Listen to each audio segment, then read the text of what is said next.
Kinda long for a boy, ain't it? Ah, Grandma Leona said. Leave him be. In my day, he said, you could tell the difference between a boy and a girl. All right already, Grandma Leona said. In your day, try to be nice to your grandson.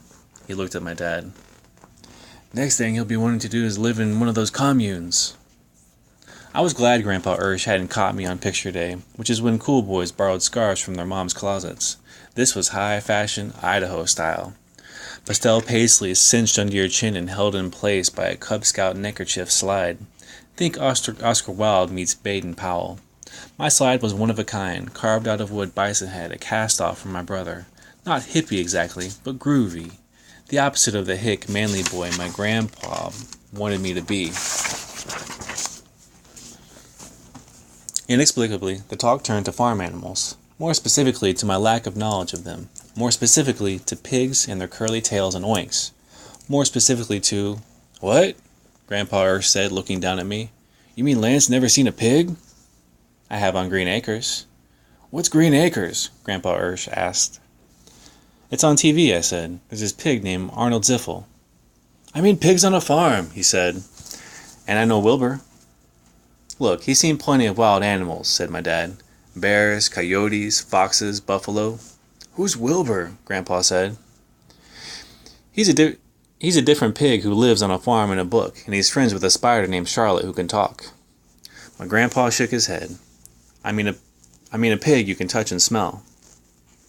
So what if I hadn't seen one? I knew about pigs, including proper pig insults. Fat as a, smells like a, slippery as a greased. And I knew a secret too. Hot dogs came from pigs, and you don't have to cook them. You could eat them cold right out of the fridge without boiling them. I tried it once and didn't keel over. Didn't even get sick. My friend Chuck Beezer, he has a pig farm up by Blackfoot, I said. And he says he's going to take his 3 best friends to his pig farm. And maybe, just maybe, think of it, Grandpa said. Grandchildren of mine who haven't seen a pig. Ah, Ursh, Grandma Leona said.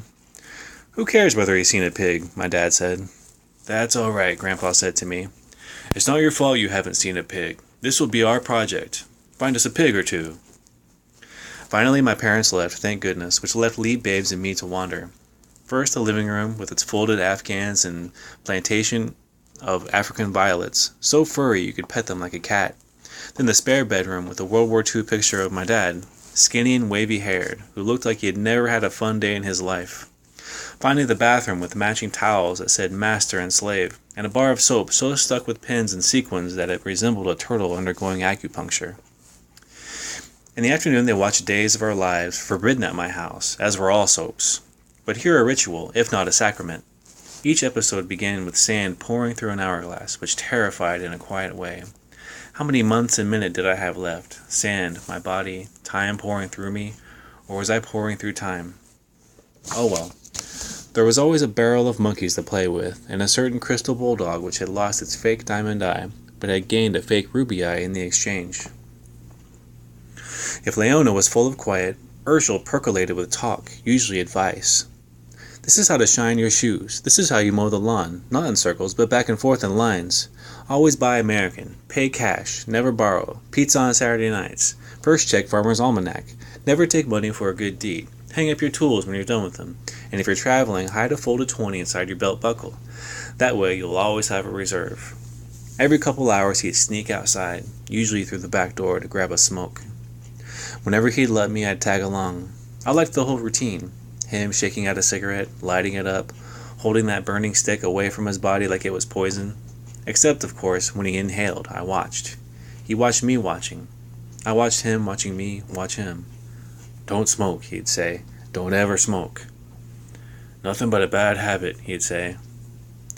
Coffin nails, that's what these cigarettes are, he'd say. They'll give you the emphysema every time. Then he'd point out somebody's mangy dog or weighing on the neighbors. The blank family next door always borrowing the phone, or Mr. Somebody across the street who had a nurse daughter in Saudi Arabia who made buckets of money, more than most doctors. Or he'd say, you know what a goiter is? Well, I've got one, and mine's a German goiter. Then he'd grab his belly and shake it. Too many sweets, he'd say. Too many damn sweets. The next morning, he took me and Lee Babes to hunt pigs. The world of farms was shabby and ramshackle, but exciting. Farms stitched together with dirt roads and barbed wire, not to mention the irrigation canals we crossed and recrossed like explorers. Maybe we'll get lucky and see not just pigs, but jackalope, he said. Jackal what? I said. Only they're wild, he said. What do they look like? Open the glove box. I scrambled to the front seat and opened it, and inside found a postcard of a rabbit with horns growing out of its head. They're rarer than rabbits, but if you keep your eyes peeled, maybe you'll get lucky. Are they for real? Of course. How do you think they got a picture of one? I flopped into the back seat to study the postcard with Lee Babes. There it stood on its hind legs. It looked half real, like it was begging food, and half like someone had nailed it to a board and put in marbles instead of ice, but you couldn't tell for sure. I'd peek my head up every so often like a whale surfacing, hoping to freeze the jackalope with my electric eyes. Where's a decent pig when you need one? Grandpa Earth said.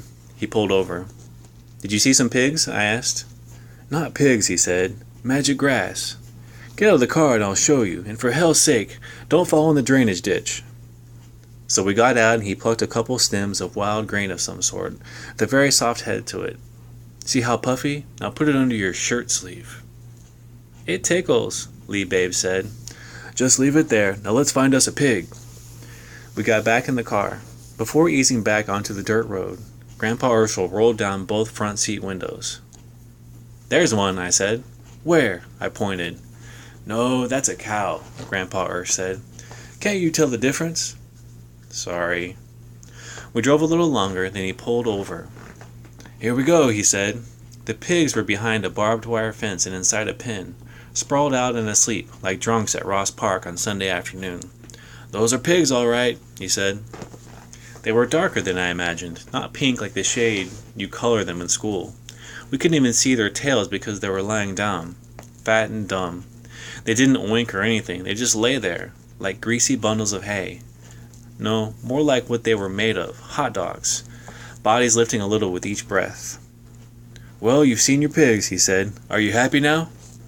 I shrugged. And how are your pets doing? Pets. Under your shirts. Not pets, Lee Babe said. Grass.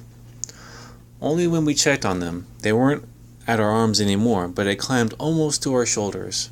Nothing stranger had happened in this life. I had turned my attention away, and a piece of wheat or rye or whatever it was had climbed. Was this thing secretly a spider or caterpillar?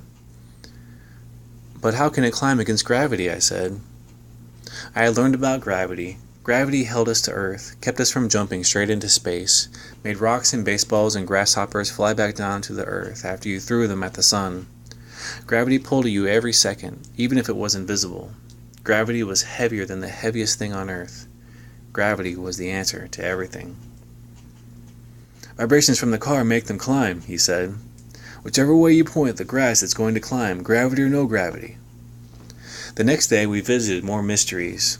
Too many to shake a stick at, this time with Grandma riding with us.